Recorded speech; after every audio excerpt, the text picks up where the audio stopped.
national educator.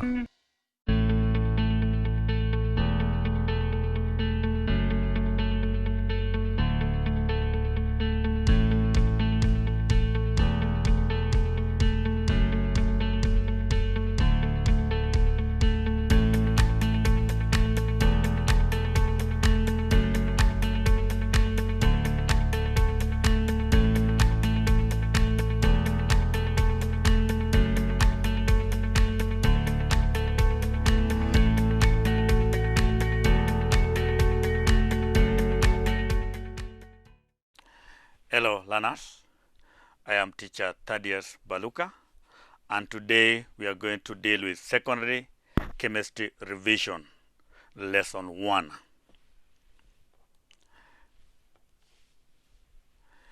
In our today's lesson, we are going to focus on revision, chemistry revision involving short answer questions. And when you are revising these particular questions, or rather, when you are given a question in an exam, you focus on 3 main parts.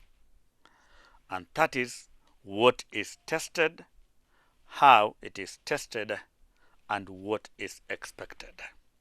So in our revision today, we are going to focus on those 3 major parts of examination question, and that is what is tested, how it is tested, and what is expected. Let's look at question number 1. And the question number 1 is explain the difference between the melting points of calcium oxide and sulfur 4 oxide in terms of structure and bonding. Let's try to unpack this particular question.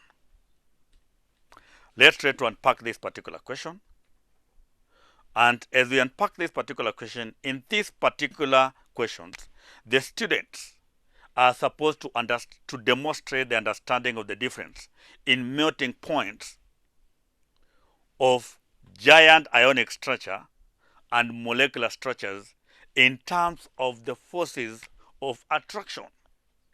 Let's try to unpack, or rather break down, this question. So we are talking about it here, the structure. We have the structure and we have the bond. The compounds that we are comparing here is the calcium oxide and sulfur 4 oxide. And as I've said, as you try to unpack this particular question, you are supposed to demonstrate your understanding of the differences in melting point and boiling point of giant ionic structures, because this one is a giant ionic structure. Giant ionic structure. And this one is a molecular structure. So calcium oxide contains the structure of calcium oxide is giant ionic structure, and the structure found in sulfur 4 oxide is molecular structure. Then we also said in the unpacking the question that you also need to talk about the forces holding the particles together. And what are the forces holding the particles together in giant ionic structure?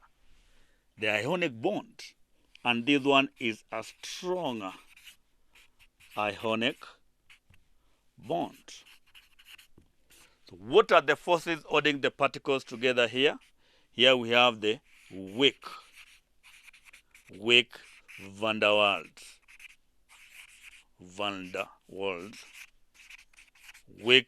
Waals forces. And once you have reached that particular point, you can now be able to answer the questions as per the expectations that giant ionic structure, calcium oxide as a giant ionic structure with a strong ionic bond, which requires a lot of energy to break.